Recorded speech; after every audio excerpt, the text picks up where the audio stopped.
mind drifts back to that Christmas Eve so long ago, when nothing in our little home seemed wrong, and nothing in the world outside seemed right.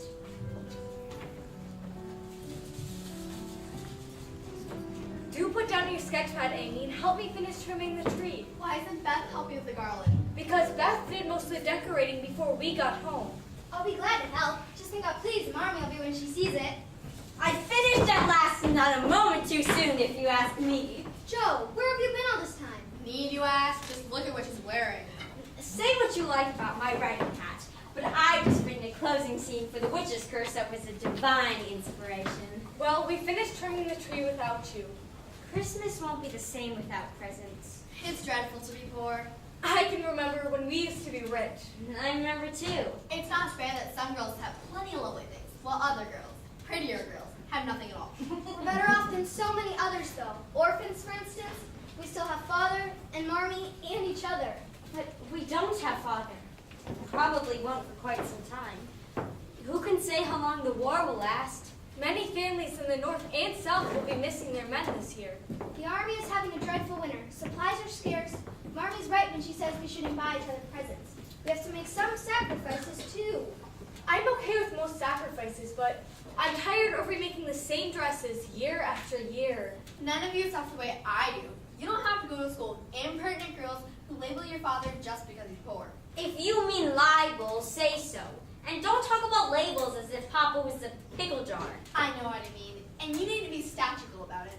It's proper to use good words to improve your vocabulary.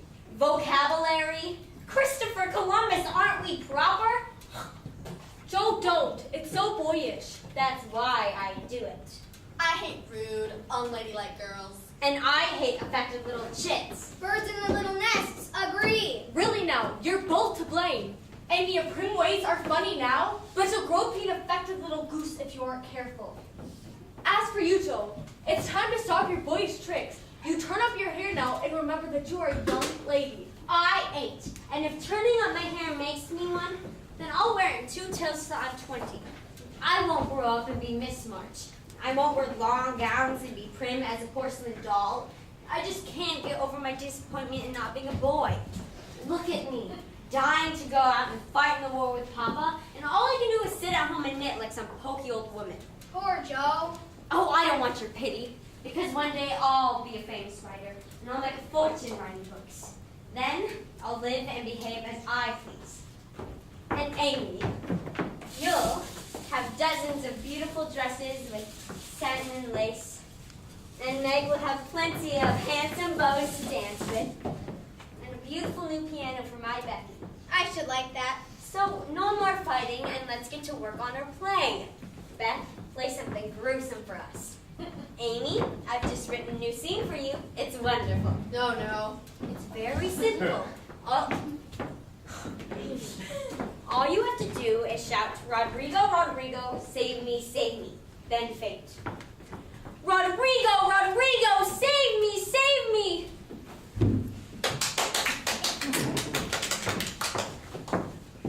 Rodrigo! Rodrigo! Save me! Save me! I can't do that. I don't want to make myself all black and blue, throwing myself about the way you do. Besides, I've already designed my costume, and tumbling around would crush my gold paper jewelry and crown.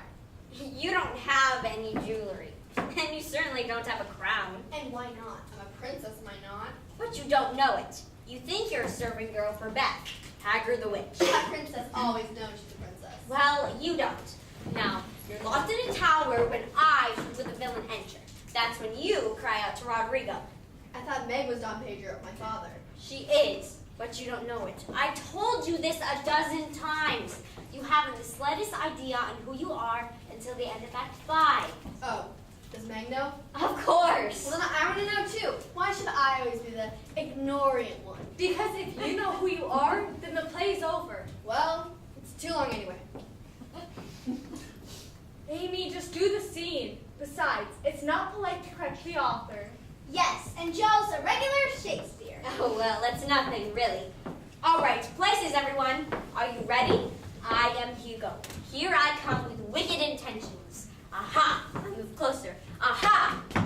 Come get your tea, girls. Why can't we have coffee anymore, Hannah? Because it's scarce and dear. Ships are needed in time of war. They have no time to go off to Brazil to bring back coffee for Miss Amy March. And some folks got nothing better to do with their time than to pry into other folks' business. Who is it, Hannah? That Lawrence boy. What Lawrence boy? Mr. Lawrence's grandson. He's come to live with him. I didn't know the old fusspot had a grandson. He just arrived last week, and from what I've heard, he's a fine one. Why? What has he ever done? Well, besides running away from school, That's the bravest thing I've ever heard. he was found at an army registration office. He lied about his age and tried to join up. Can you imagine? I certainly can. I should like to do the same thing. Fine soldier you'd make. Joe, don't. Oh, Joe, it's our private property. I can look out as much as I like. You're as bad as he is. There he is. Amy, Beth, stand back from the window. Well, I'm certainly glad he's a boy. I should love to get to know a boy and have some fun for a change. Don't say such things. I wonder how I can get to know him. I know our cat can get lost and he can bring it back. That doesn't sound very romantic. Who said anything about romance? Yoo-hoo! Over here! Hello! Hello! Joe, you're disgracing us. Hello! Hello! Oh, that wretched boy. He went back. Perhaps now you can draw the curtains and we can get back to rehearsing the show. I suppose. Where were we? Rodrigo, save me, save me. Oh, yes. Perhaps if you try it like, well, maybe it's no use. Try your best when the time comes, and if the audience boos, don't blame me. Glad you find you so merry, my girls. Marty! Come in, come sit down. Has anyone called today? Bethy, introduce me, baby. Not today, Mommy. Here, put these on. They're nice and warm. Thank you, Beth. Joe, you look tired to death. Oh, I'm all right. Have you seen Aunt March about the position today? Not yet, Marmy. How was work with the Ladies Army Aid Auxiliary today? We're so short on blankets, we have to start cutting up blankets to send to the men. And I wouldn't mind sleeping under a carpet if I could join up. Oh, Joe. How's your cold, Meg? Practically gone, Marmee. Have you seen Miss King? Yes, I start on Monday. $4 a week, Marmee. The house is so lovely, and the children seem so sweet. It won't be like work at all. I'm so proud of you. I'll repeat for you, Marmy. Thank you, baby. Joe, be here and fetch my muff. I have a surprise for you. A surprise for Joe? Well, for all of you, really.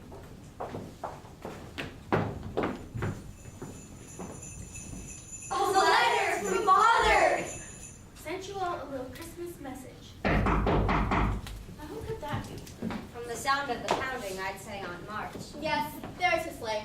I'd like to have a sleigh. Then I want to have to walk everywhere. Good evening, Aunt March. Good evening. Not at all, miss, not at all. It's freezing cold, the dead of winter. You haven't even shoveled the proper path to the front door. I might have slipped and broken who knows what. Well? Merry Christmas, Aunt March. Merry Christmas. It's nice of you to visit us tonight. Yes, come in by the fire. No, thank you. I have a fire at home where I should be this very minute. I only stopped by to bring you these. Meg? Thank you, Aunt March. Joe? Thank you, Aunt March. Amy? Thank you, Aunt March. And Beth. Goodness gracious, where is that child? Here I am, Aunt March. For pity's sake, stop skulking about like that. I don't like people sneaking around. Come out into the open, I always say. Thank you, Aunt March. Far be it from me to complain, but when I was a young girl, I used to make a special point of visiting my aunts' homes to wish them a Merry Christmas, not the other way around. I didn't force them to leave the comfort of their sitting rooms to travel halfway around the town to come and visit me. See that you spend it wisely. We were planning to come and visit you tomorrow, Auntie. Tomorrow? Well, we never know if there will be a tomorrow, now do we? Have you heard from that foolish father of yours waltzing off to war like that? Doesn't he realize Lincoln needs fighters to win this war, not worn-out old preachers like himself? We're very proud of Father, and you should be too. Joe. And we don't need anyone to take care of us. My, aren't we hoity-toity? Some tea, Aunt March? No. If your father had listened to me, you'd all be far better off today. I begged him not to invest his money in that swindler. Took one look at him and knew he'd swipe the pennies off a dead man's eyes. But your father believes he sees good in every shiftless ne'er-do-well he shakes hands with. Well, there's no point on dwelling in the past. Besides, it was our money that got lost and has nothing to do with you. Don't be impertinent with me, Missy. It's no use talking to you, Miss Josephine March. You're as pig-headed as your father and with as much common sense as a dizzy cow. No use talking to the lot of you, like talking to a flock of geese. Merry Christmas. Merry Christmas. Aunt March, wait. How do you plan to try my patience now, Miss Impertinence? It's just that I'd like to apologize for my outburst, and I'm willing to bear the hatchet if you are. So, what do you say? Amy, what are you doing? I want to hear what you say now, March. Amy? So, on March, if the position is still open, I'd like to be your personal companion. You certainly are a trial, Miss Josephine March. Still, I suppose, the devil you know is better than the one you don't. You can come by the house after the holidays if it suits you. Thank you, Aunt March. You won't be sorry. Merry Christmas, Josephine. Well, that's all settled. What is? I'm Aunt March's new paid companion. I'll read her books, keep her company, and make pleasant conversation. Pleasant conversation? When do you begin, dear? After the holidays. Will you open our envelopes now, Marmee? Yes, Amy. It's $1. How plummy. I can buy a new book. Maybe The Black Avenger. I'd love a new bonnet with ribbons and lace and a long feather. And I'll give favorite drawing pencils and a new sketch pad. And what will you buy, Betty? I would like some new sheet music. May we run to the shop now, Marmee, before it closes? All right, girls. But what about Father's? Yes, our letter. First, our letter from Father.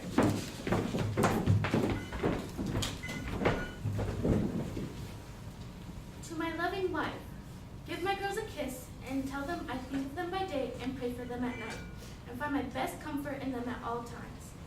I know that they will remember all that I've said and be loving children to you and work diligently so these hard times need not be wasted.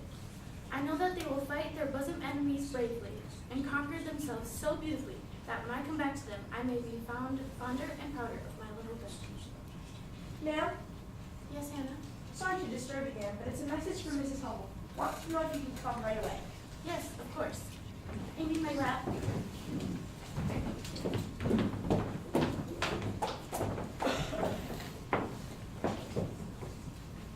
Good night, girls.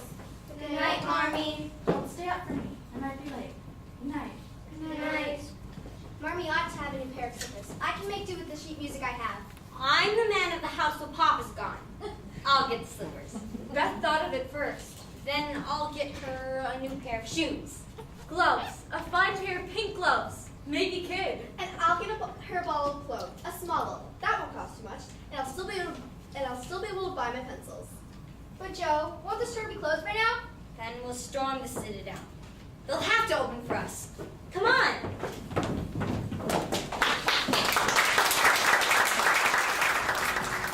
Christmas was a time for presents once more. Presents for our Marmee.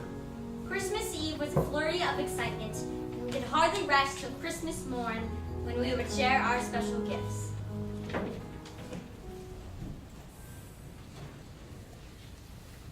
Christopher Columbus! Kidney pies! And popovers, and fresh coffee. And everything! Merry Christmas! Merry Christmas, Hannah! The table looks beautiful, Hannah. Heavens, don't know what all the fuss is about. I remember back when I fixed you folks breakfast like this every morning. We must have been enormously rich. How is it just we had all that money? In diapers. Is it Marmee up yet? Oh yes, up and out. On Christmas morning? Where is she? At the Hummels. Poor Mrs. Hummel delivered her baby early this morning. The Hummels have another baby. One baby after another. 6 children, half frozen, huddled together in one bed with no fire. All skin and bones they are. So your mother took her breakfast over there this morning. Normally been charity as much as the next person, but we haven't done anything to spare. Didn't you see her presents? Yes, she did, and right pleased with them she was. Now she said for you to have your breakfast and go straight on to church. She'll meet you there. What's the matter, Beth? I don't feel hungry anymore. Bethany dear, people are starving everywhere, every day. If you let that bother you, you'll never eat again. I try not to think about it. We don't know those people, but we do know the Hummels. We passed by their house on the way to church. Wait, you're not saying you're gonna give our breakfast to the Hummels, are you? You wouldn't do anything like that, would you?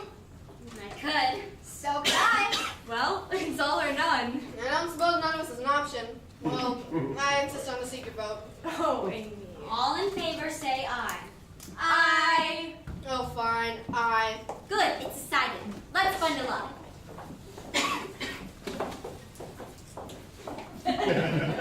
What's going on then? We're off to church, Hannah, with just one stop on the way. Land's sakes, is my whole breakfast off to the Hummels now? The whole breakfast, Hannah. Well, I suppose I can spare a quart of wood too. Oh, Hannah, you're an angel.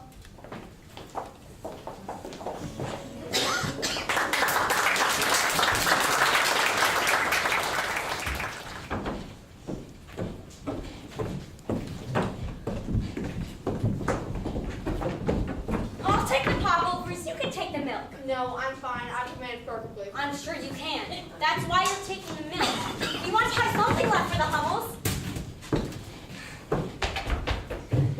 Excuse me, miss. I believe you dropped this. Why, thank you. Josephine, come along. Say, you're that Lawrence boy who lives next door, aren't you? Well, yes, I am. Theodore Lawrence. And this is John Brooke, my tutor. Well, how do you do? How do you do? How do you do? How do you do? I'm Joe March. This is Meg, and the three up the road are Amy, Beth, and Hannah. Merry Christmas to you both. And Merry Christmas to you. You know, we've heard all about you. How you ran away from school to try to join up. I think it's just plummy. Josephine, we should be going. You know, we've seen you watching us from your window. Oh, well, I didn't mean to be rude, but it's always so dull, grandfathers. It does the tune, to be frank. And, well, your house always seems so lively and fun. Like a picture, when all the lamps are lit and you're gathered around your mother. Where's your mother? Well, she died in Europe shortly after my father's death. Oh, I'm so sorry. I give you leave to watch us anytime you like it. Come over and join the picture if you feel like it. Oh, I couldn't. Grandfather would say I wasn't imposing. Oh, Bilgewater. Theodore Lawrence, I'm officially inviting you to call on the march home whenever you please. Well, thank you. I will. Josephine, please. Honestly, Meg. Let's go. Well, goodbye. For now. For now. Goodbye. Bye. Merry Christmas to you, Mr. Josephine March, what will they think of us? Stopping to talk to them in the street without being properly introduced. I don't mind. And I'm sure they don't either. Besides, you were not very polite. You're getting as prissy as Amy. It wouldn't hurt you to say hello. Not after the way that man looked at me. What man? Mr. Brooke? I hadn't noticed. Well, I had. Oh my. What is it? He's still looking. Who? Mr. Brooke. Don't look. Who, me?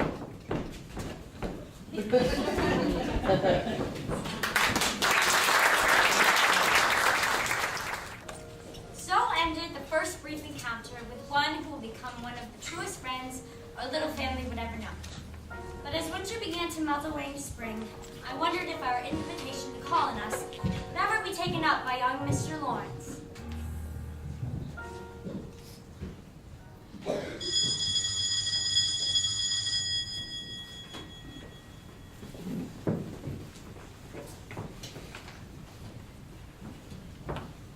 Good afternoon. Mr. Theodore Lawrence calling on Miss Josephine March. Joe, you've got company. Right this way. Mr. Lawrence. Well, hello, Theodore. Oh, call me Lori. Everybody else does. All right. Lori, then. I expected to want to see you then. Yes, Hannah. That would be lovely. Just as I thought. Now, do tell me all about yourself before you arrived here and conquered Mr. Lori. Well, I used to live in Europe before. Europe? How exciting! I'm going there too, you know. Really? When?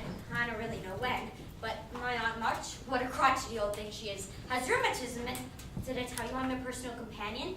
Anyway, the doctor said it might do her some good to go to the baths in Europe.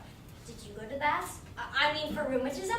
I don't have rheumatism. Of course not. Neither have I. I just figured the baths couldn't do you any harm. What do you think? Yeah. Thank you, Hannah. This one will talk here on the second floor if given half a chance. Well, I don't mind a bit. I like talking. Good. For your sake. Enjoy. Call if you need anything. Thank you, Hannah. Anyway, I really want to go to Europe for my writing. Travel is very important for a writer. What did you say? No, I didn't say a thing. Oh.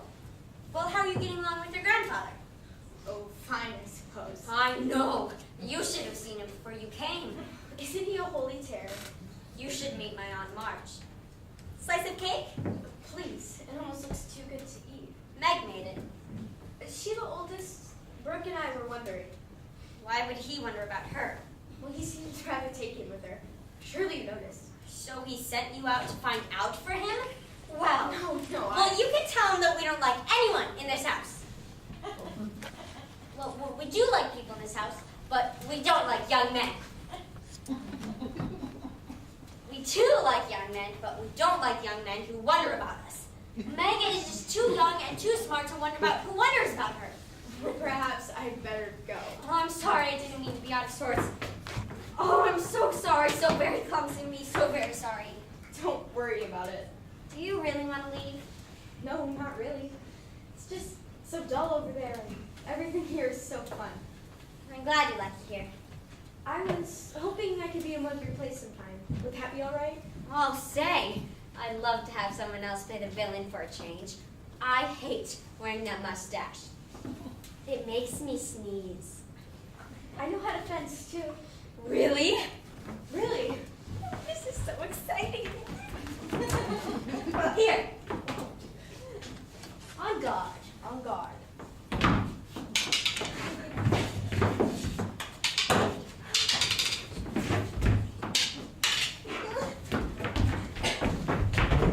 A hit. What say you? A touch, I do confess. Quit your vaulting, there's someone at the door.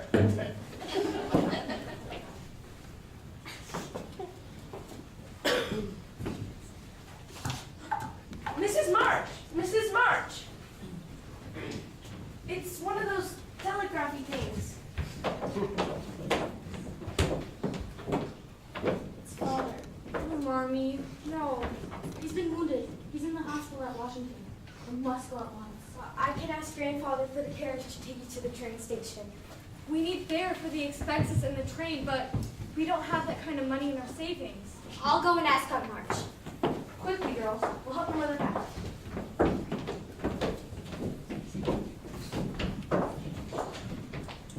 The next few hours were spent preparing Marmee for her journey. I set out for Aunt March's house on my self-appointed mission. I thought a request to help Marmee get to father would be an unpleasant but simple task. I never imagined how my journey would end.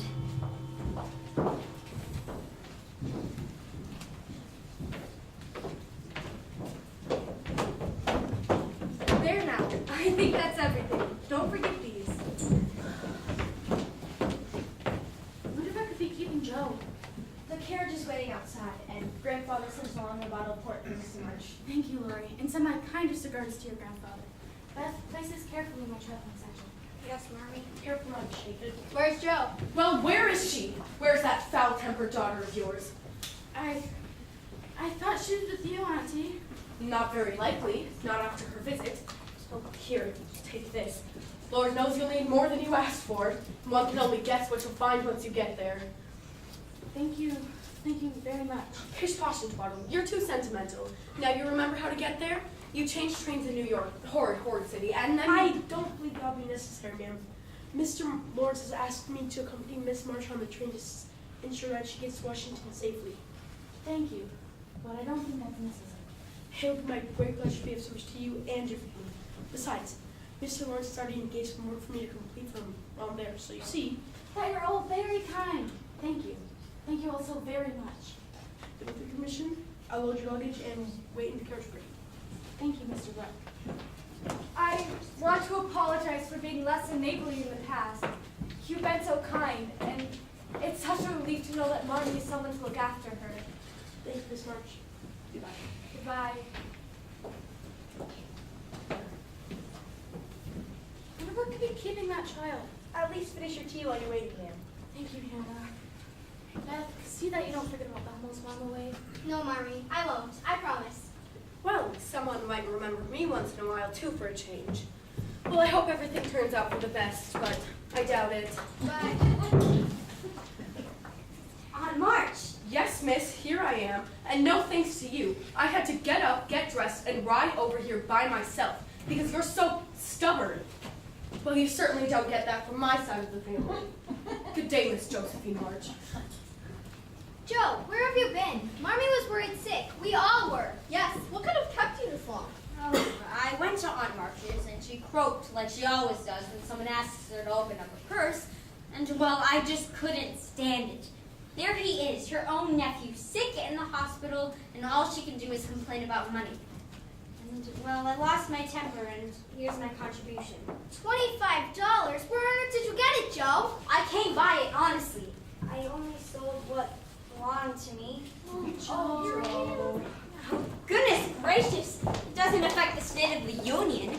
I just happened to be by the wig maker shop, and I saw some tails of hair in the window with price tags on them, and I thought it might do me some good to get my mop cut off too, so I did. Thank you, Joe. Are you ready now, Mrs. March? We need to hurry. Christopher Columbus, what happened to you?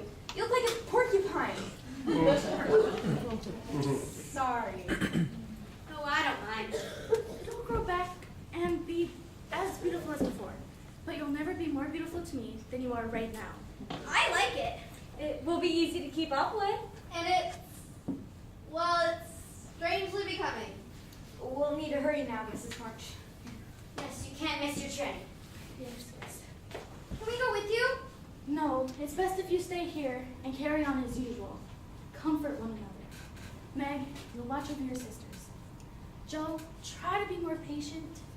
And Beth, dear, don't forget about the Hummels. I won't, Marmee, I promise. Be obedient, Amy. Bye, my darlings. I'll keep this picture of you in my mind. God bless and keep us all. Bye, Marlene. Bye. Oh, my poor Joe, you're crying. No, I'm fine. It'll be all right, dear. Mommy is Mr. Book to look after her, and Father's a strong man, I'm sure. I'm not crying because of that. Well, what is it then? My hair!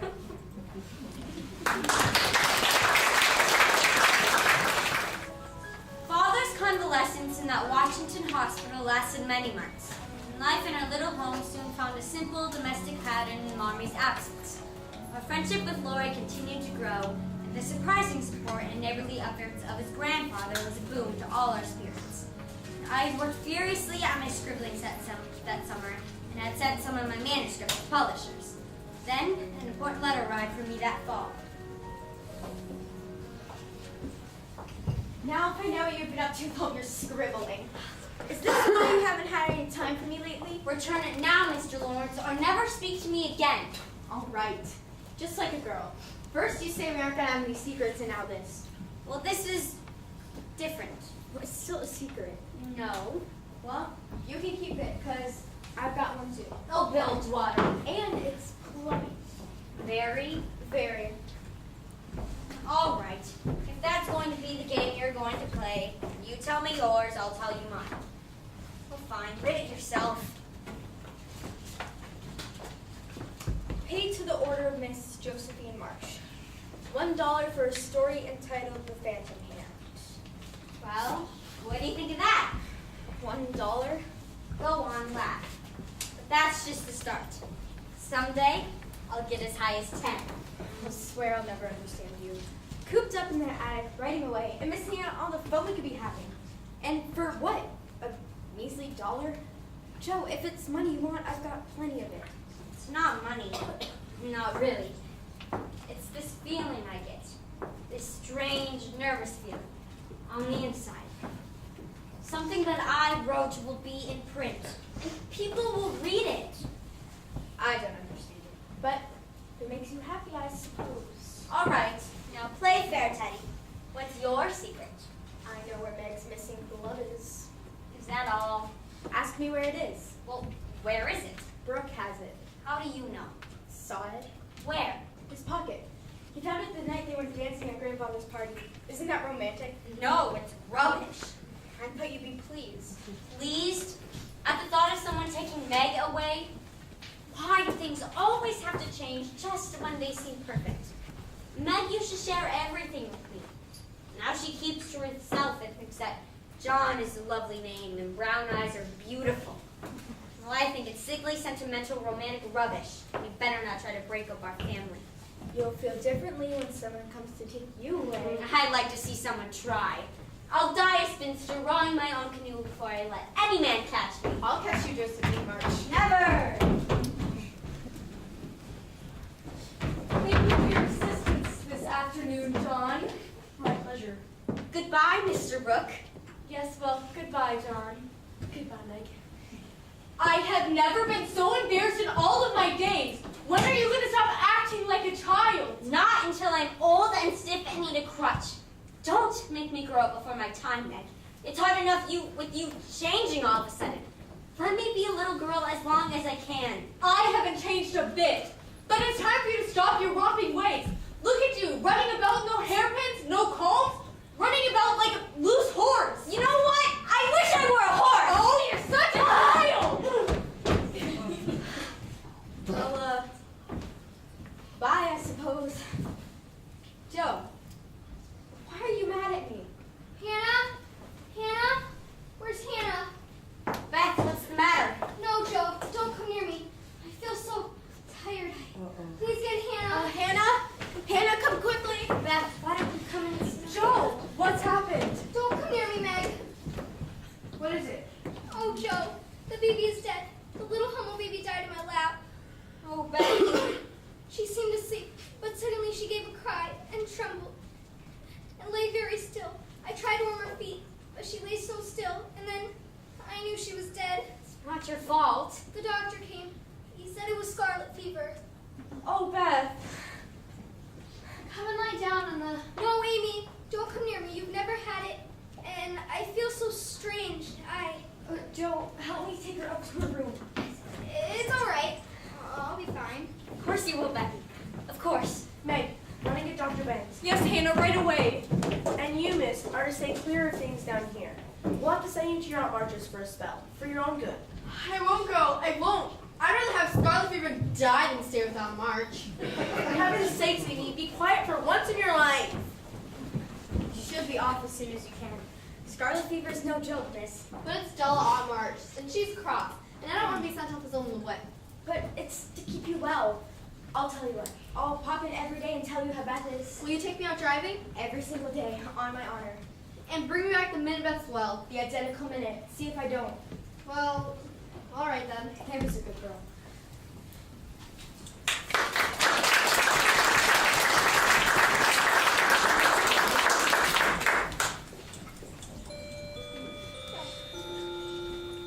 The days dragged out slowly into weeks. Meg, Hannah, and I kept a constant vigil near Beth's bedside. We sensed the slightest change in her person. Amy's notes arrived daily, but nothing could relieve our anxiety and sorrow as we began to sense just how fragile Beth's hold on life had become.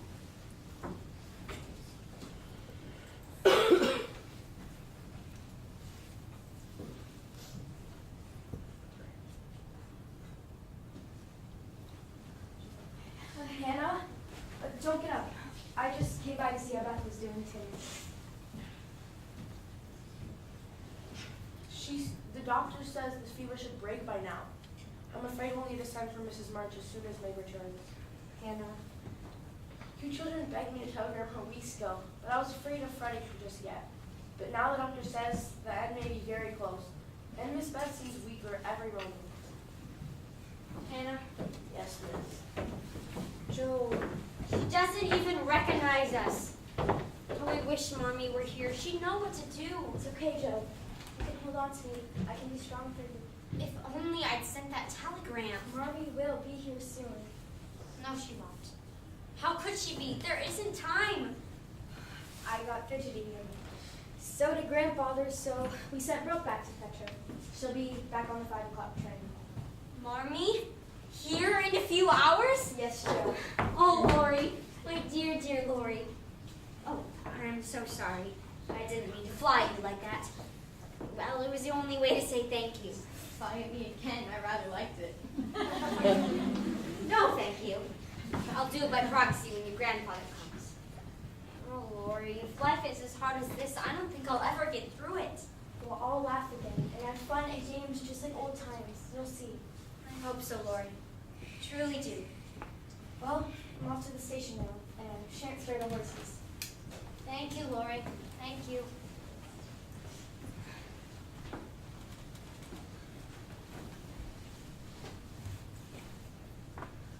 Please, Lord, if you must take Becky, please wait until Mommy gets home.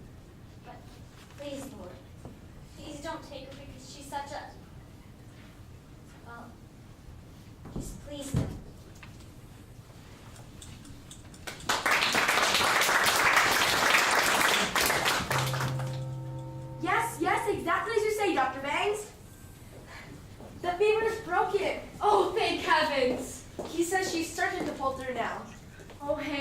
I don't think I'll complain about another thing for as long as I live. We're to give her lots of milk for strength as soon as she's able. We'll have her well on the road to recovery and a slap and a bang, miss. You're such an angel.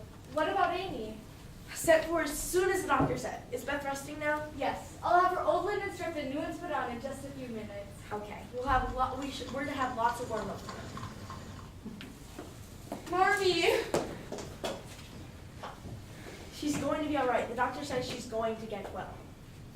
Everything's going to get better. Oh, Mommy. Bethany? Oh, Marmy? I thought you looked so beautiful. Amy! I came straight like your note said. Marmy!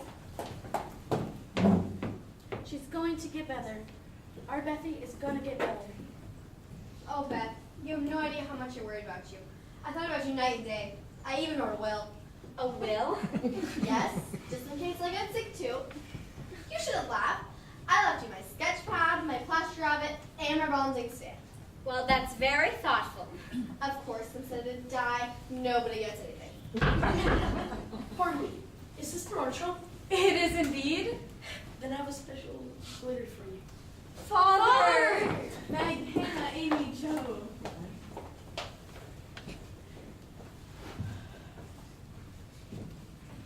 And now my dear, dear Bethany. Well, this is plummy. Just plummy.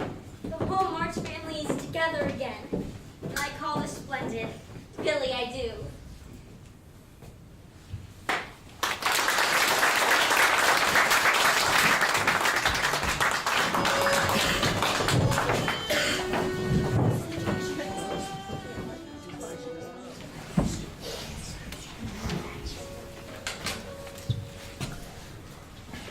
As the years passed, Father and Beth gradually regained much of their old strength. Yet, Bethy seemed more fragile than before, and all but Father acknowledged this. Our friendship with our neighbors, the Lawrences, continued to grow until Lori seemed almost one of the family. One member of the Lawrence household seemed truly bent on joining the family. More disturbing still was the fact that Meg was all too willing to oblige his little Lynn. What are you doing? Writing? Well, I can see that. I meant, what are you working on? I'm not sure, but it looks like it may very well become a tragedy based on what I mean the heroine, decides. Well, do keep me posted. I'll do my best.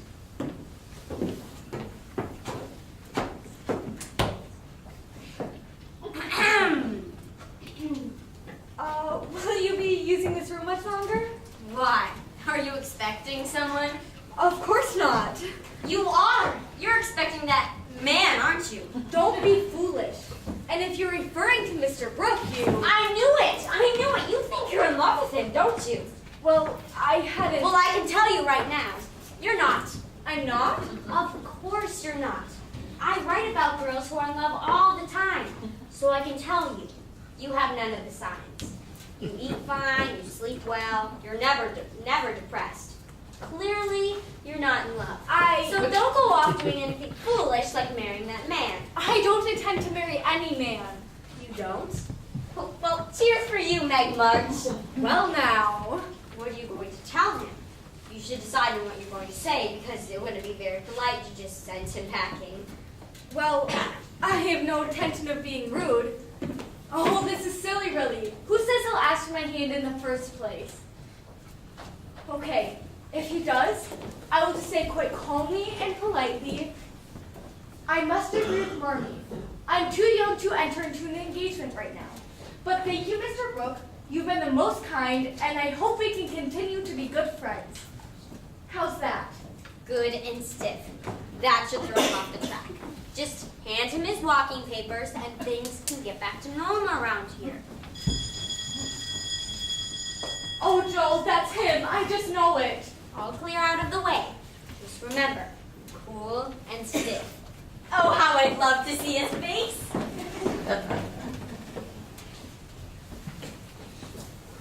Good afternoon, Mr. Brooke.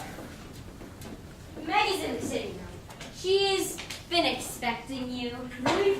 Well, I'd only come by because I forgot my umbrella. And I thought I might speak with your father. He's in the coat rack. It's reading the paper. I'll go get him. May, have I upset you somehow? Please, don't be angry with me. How could I be? You've been so kind to my family. I just don't know how to properly thank you. Should I tell you how? Please don't. May, I love you. And even if you don't love me now, perhaps in some time you might learn. I don't choose to learn. Now please, leave. Go and leave me alone. Do you really mean that? Yeah. Yeah, I do. Won't you think about it? I'll wait. I wish you wouldn't. May, What's this? What's going on here? He's just a friend of Father's. I'm so surprised to see you on That's evident. There's mischief going on here, and I insist on knowing what it is.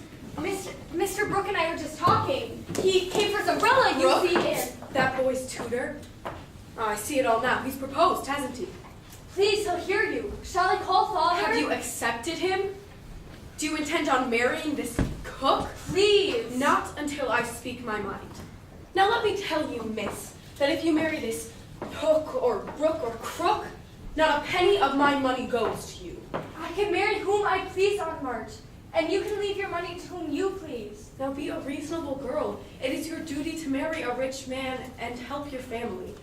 You can be sure that this hook fellow knows you have a rich relation, me, and that's why he wants to marry you. How dare you say such things? Why, my John would no more marry for money than I would. Highty-tighty, aren't we, Miss Independence? Well, you'll be sorry for it when you've tried love in a cottage and find it a failure. It can't be worse than what one finds in a big, empty house. Well, I never. Well, you do as you please. You see where my good advice gets me. But remember, the day that you marry him is the day I disinherit you. Now, well, you made me forget what I came here for, Miss Insolent. I wash my hands of you, the lot of ya. May, I couldn't help hearing. Thank you for defending me. And thanks to Aunt March for helping me prove you do care for me a little bit.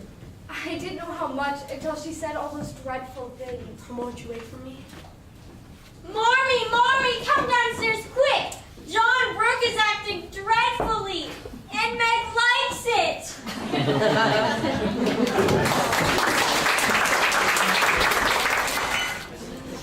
Soon, summer was upon us. Sooner still was John and Meg's wedding day. Our lives were so full with plans and preparations for the wedding that we scarcely had time to think about the void that would be left on the day of Meg's departure. That day came at last, and with it those same feelings of joy and loss that attend the members at most weddings. Joe, come back. Where are you going? The celebration's just begun. Don't cry. It'll be all right. No, it won't. Now our family will never be the same again. You still have me, Joe. I know, Teddy. You don't know how much I appreciate that, my dear, dear boy. Now then, I've had my silly scene and we should return to the party before we're missed. Oh, not just yet. Please, Joe. There's something that I've been meaning to ask you. No, Teddy, please don't. Well, I will, and this time you must listen. The sooner the better for both of us. All right. Say what you like, then I'll listen. I've loved you ever since I've known you, Joe, and couldn't help it. I've tried to show you, but you wouldn't let me. Now I'm going to make you hear and give me an answer. I wanted to save you this. I never wanted you to care for me this way. I tried to keep it from you when I could. Well, I only loved you all the more for it. I've tried to show you both ever since I came back from college. I know. And I know I'm not half good enough, but if you love me, you can make me into anything you like. I wouldn't change you, Lord. Not for the world. It's you who need to change me. You should marry someone lovely and accomplished. Someone who will adore you and grace your fine house. I couldn't. I loathe the social world, and you like it. You hate my scribblings, and I couldn't get on without it. In the end, we quarrel. No. Yes! We always have. It would be horrid if we were ever foolish enough to... Mary? No, it wouldn't. It could be heaven if we just took a chance. Please don't disappoint me, Joe. Everyone expects it. Grandfather has his heart set on it, and your family too. I just can't go on without you. Say you will, Joe. Marry me. can't. I'm so sorry, Lori.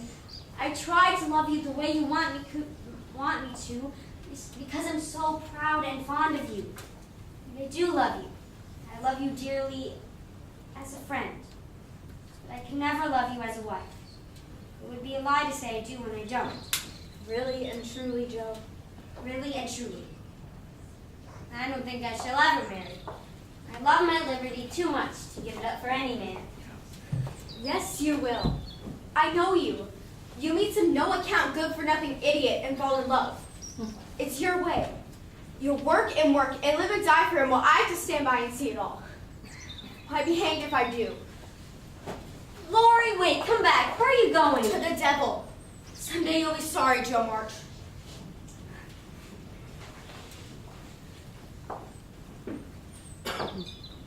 Why, Joe, why have you locked yourself in here like this?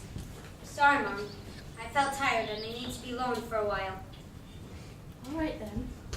Mommy, do you have any sort of plans for us? Plans, dear? Yes. You know how some mothers have plans for the daughters? Wanting them to marry rich men or something? The other day you asked me what my wishes were. Well, I'll tell you once I've heard what you want. Well, I suppose I wish for many good things, no different than anyone else. I want my children to be admired and loved and respected.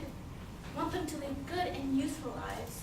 I pray that life sends them as little sorrows as possible. But of course I'm ambitious for you. I'd be happy to see you marry a rich man if you loved him. But I'd be glad to see you happy as a poor man's wife or a spinster than see you in a loveless marriage and lose your self-respect, even if it made you the queen of the world. Oh, Mommy, thank you. What's this? I knew I chose right. I'm never getting married, ever. Oh, really, dear? No. Now, I'll tell you what I want. I want to go away. But, Joe... I thought about it a while, and I need something new. I'm restless, and I need to be out seeing and doing. I need to hop a little ways and try my wings. Well, where do you intend to hop? New York. Joe... Amy can take care of Aunt March now. They're more compatible anyhow. You have Beth here to help, and, well, I thought I might go to work at Miss Kirk's. She's looking for someone to look after the children, and with so much to see and hear, I get lots of new ideas for my stories. Joe, dear, be sure that you're running to something and not away from something or someone. Is it Lori? Oh, Mommy. He's gotten this romantic rubbish into his head, and I thought it would all blow over, but it's only gotten worse. So, I think if I go away for a while, he'll get over it. Things can go back to normal around here. I think you're right. I'll write to Miss Kirk, and if Father agrees, you shall go. Thank you, Mommy. Now, come on, dear. Let's see if Meg and John off on their way. All right, Mommy.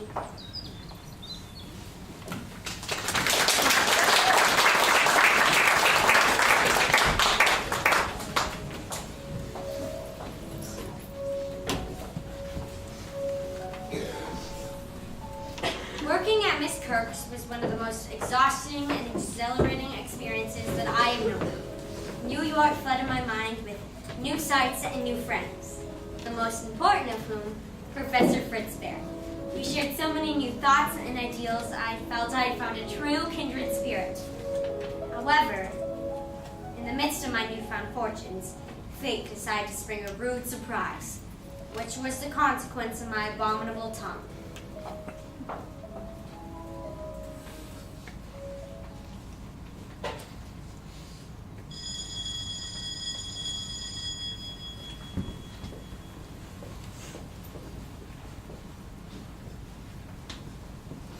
Good afternoon, Mrs. March. I'll show you right in. Show yourself in, and don't bother announcing me. Most remarkably slow woman I've ever had the misfortune of meeting. Good afternoon. Good afternoon, Aunt Marna. I expect you wanted a spot of tea then? Good gracious, no. I'll have finished my business here, driven to town, and completed my afternoon calls before you could even capably warm up a pot. Very good, yeah. Well now, to the point. I'm traveling abroad to Europe next month, and as I've discussed in the past, I'll be requiring a proper traveling companion. Well, wire for Joe immediately after you. Joe, good heavens, no. I said a proper traveling companion. That girl has such a blunt disposition, she'd put a freeze on foreign relations for the next decade. Goodness, no. But Auntie, No arguments, please. I'm quite decided on this. Amy will accompany me. We're more similar in temperament. Amy is docile and respectful and will receive this opportunity graciously, without a sense of entitlement. Auntie, I don't. Hush, my child. Any excuses would be stuff and nonsense. Besides, it's time you had a chance to try your talents. Rome will be the perfect place for you to study your art. we don't know how to thank you, Auntie. This will be an exceptional opportunity. Oh, pish-posh. Thank you, Auntie. Nonsense, my dear. Well now, I'm off to town to begin our preparations. Good afternoon. You will call on me tomorrow, child, so we can begin arrangements for your traveling wardrobe. Goodbye. And thank you again on March. Europe will do you a world of good, my child. A world of good. Oh, Maureen. Poor Joe. Marcia's quite decided. It'll be wrong for us to try and change her wishes. There will be no one doing things for Joe this time. But she'll be so dreadfully disappointed. How will I ever explain it to her? Let's not spell your good fortune with those concerns right now. Joe will have her reward someday, and it'll be as every bit as unexpected and wonderful as yours. Father's right. No reproaches and no regrets. You can stop in New York before your sail and see her personally if that will help. Yes, Marmee. That would be a comfort. I hate to be selfish, but I'm glad Joe isn't traveling quite so far from us just yet. It's hard enough to bear with her off in New York. Yes, dear, I know. Well, enough conversation. We have a lot of preparations to begin.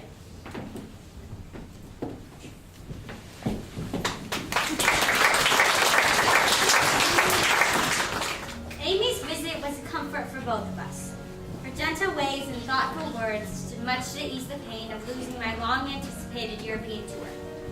Aunt March informed me that Lori and Mr. Lawrence had also booked a passage to the continent.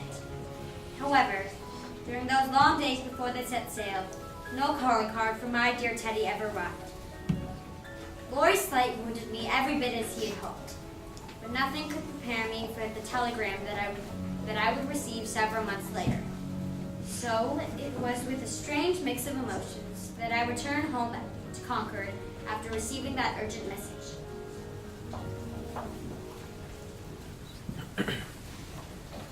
Has Joe arrived yet? No, child. Your father took the carriage to meet them at the station. Is there anything you can do to help right now?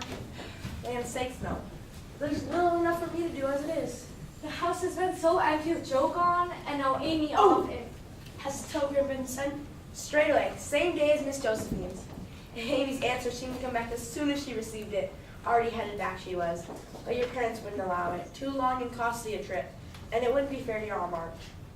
So that Biddy ever cared about anyone but herself. the poor dear. She wants to be hard stick. That she is. But Mr. Lawrence sent word that he and Lori would be meeting them in Nice, and they would do their best to keep her mind off things. I'm sure they will. And Lori's such a comfort. Joe, you're here at last. Oh, Meg. Hannah. I'll take your lunch upstairs for you. The house has been so empty without you here. Put on the kettle, Hannah. I'll fetch Marmee and Beth. Oh, Papa. What can we do? I feel so alone. There must be something. Nothing. It's just a matter of time now, Joe. The most important thing for us to do is to be brave for her sake. They're there. We mustn't let her see us cry. I know. I'll be strong for Becky. I know you will. I know I could never doubt you for a moment. My brave girl. Marmee. Joe, dear, it's so good to have you home again. Sorry. Oh, Beth. My Beth, how I missed you. I've been longing to see you, Joe. And here you are, just like I dreamed. If Amy were here, we could all be together again. Oh, Beth. I'm sorry to interrupt, but Yes, you're right. We should be getting back to the twins now. I'll bring them round for a visit in the morning if you'd like. Yes, I'm so eager to see them. Goodbye. goodbye. Until tomorrow, then. Bye. All right, Beth, I have so much to tell you. I hardly know where to begin. We'll leave you two for catching up then. Good night, my girls. Good night, Mommy.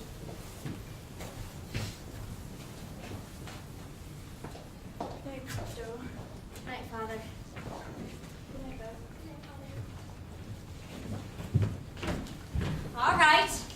presents first. There you are. Oh, Joe, you're so thoughtful.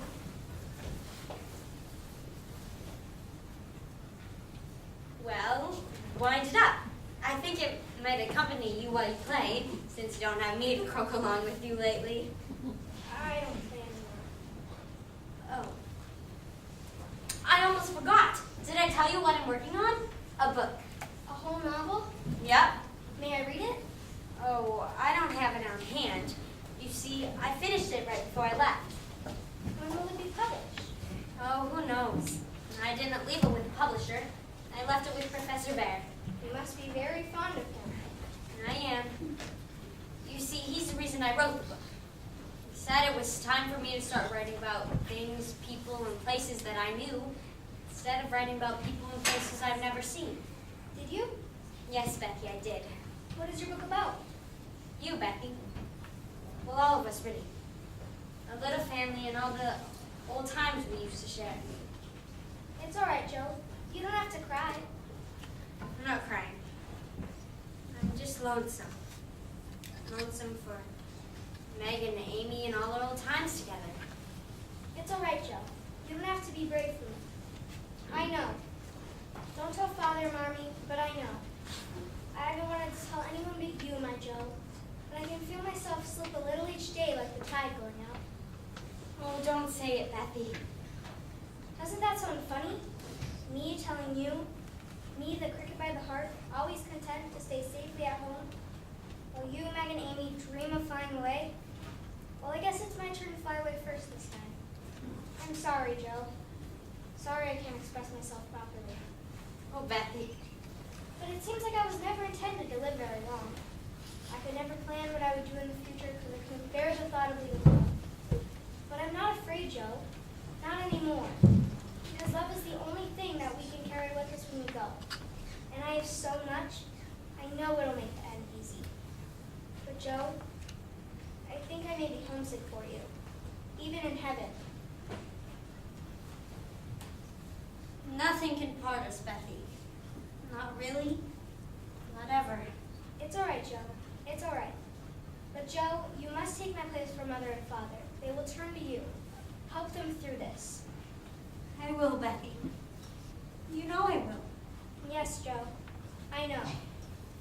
Thank you. I feel that I can rest now.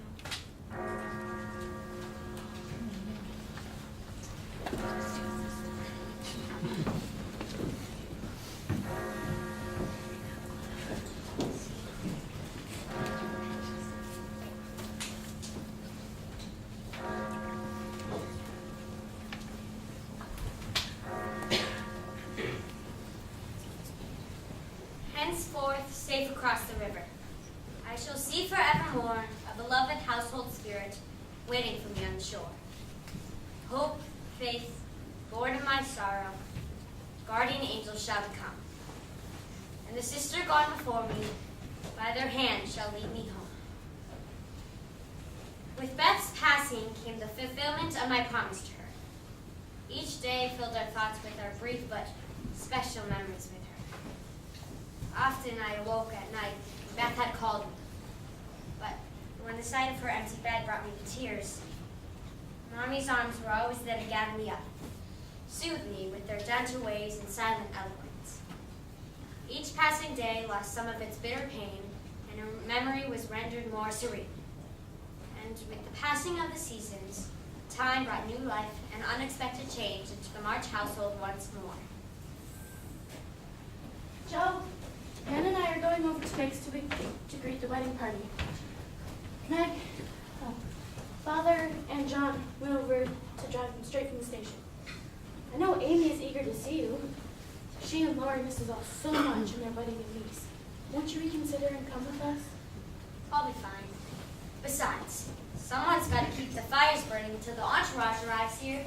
Besides, I'll be seeing Aunt Mart soon enough. I suppose you're right. You just worry so. We've all had to bear so much lately, but I find my mind wandering to you more and more. Are you all right, Joe? I know how disappointed you were when Aunt March took Amy in her place. And then, well, Bethy. yeah, Bethy. Is it the marriage? Oh no, I'm not upset about that. Things turned out just as they should have. I'm just a little lonesome lately. Lonely and sad for things that can never be the same as they were. Perhaps now if Lord had proposed to me, I might have said yes. Just because now it means more to me to be loved than it used to. Time will come, Joe. No, I don't think I shall ever marry. You've always known what you've wanted, and you've had the courage to follow through. Your time will come soon enough, and you'll know when, because you've always known what you've been waiting for. We've got to shake our tail feathers, Mrs. March, unless we want to miss their arrival. Yes, Hannah. Joe, dear, put the kettle on, and we'll be back before you know it with the new beds.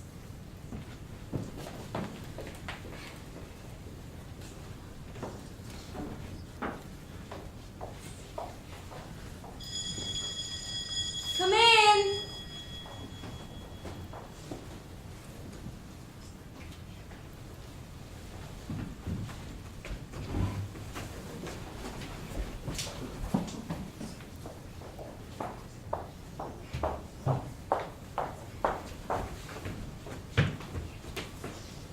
Guess who? Lori! Oh my Teddy, it's so good to see you! Where is everyone else? You're here already? Megan handed, Marmy and Hannah just set off. They are still at Meg's. I just slipped by because I want to see you first. Joe, I just want to say about today, and we'll put it away forever. You don't need to say it. This was how it was meant to be. I know that now. You were so headstrong and certain then. Now that things are settled properly, it'll be just like old times around here. No. The old days can never come back. We aren't playmates anymore. We're man and woman. But we can be brother and sister and love and help each other for the rest of our lives. Yes, Joe, always. Where is she? Where's little Joe? Amy! Or should I say Miss Lawrence? Just look at you. Blessed if she ain't soaked from head to toe with a new Paris bustle to boot. Oh, Joe, can you ever forgive us? We left you so many burdens to bear, but never again. Oh, Amy, just look at you. Who would have thought that someday someone would turn our Lori into a henpecked husband? No welcome home for me, Miss Congeniality? Oh, yes. It's so good to have you home, Aunt March. Not at all, not at all. Look at me, spending all that money on those fancy foreign doctors and medicinal baths. And for what? To come home on a day like today. Oh, my rheumatism. You know, Europe isn't all what they say. It was so foreign. They simply refused to speak to me in English, just babbled on and on. Oh, but they understood me, I have no doubt. Just wouldn't listen to me. Things are the same all over the world. I'll go lay on a tea service, ma'am. Thank you, Hannah. Now tell me all about Europe. What is there to talk about? Nothing but a wretched collection of ancient, broken-down buildings and filthy, filthy streets. But in Europe, one finds it so picturesque. Charmingly put, Miss Lawrence. Yes, my wife has quite a way with words. We're all familiar with it, Mr. Lawrence. Now, tell us what your plans are once you two have settled in. Well, Well, I wouldn't be surprised if she drove 6 white horses, 8 off gold plates, and wore diamonds every single day. Since Teddy thinks nothing's too good for her. oh, Joe, really? This is for you, Miss Josephine. Just drive back post. But I wasn't expecting... Well, open it, Joe, and let's see what it is.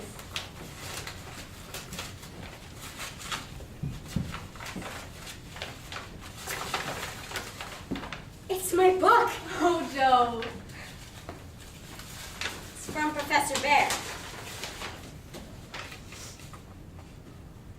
A friend of mine here in New York has agreed to publish your wonderful novel. He has great hope for it. So, it is with my deepest regards and best wishes that I send you the first copy. I have never read anything with such simple truth and beauty. Fondly, Fritz Bear. Your first book. That's my Joe. I'm so proud of you. Congrats. My Bet by Josephine March. Read first, Joe. Oh no, really I can't. Come on, Please. Joe. Dedicated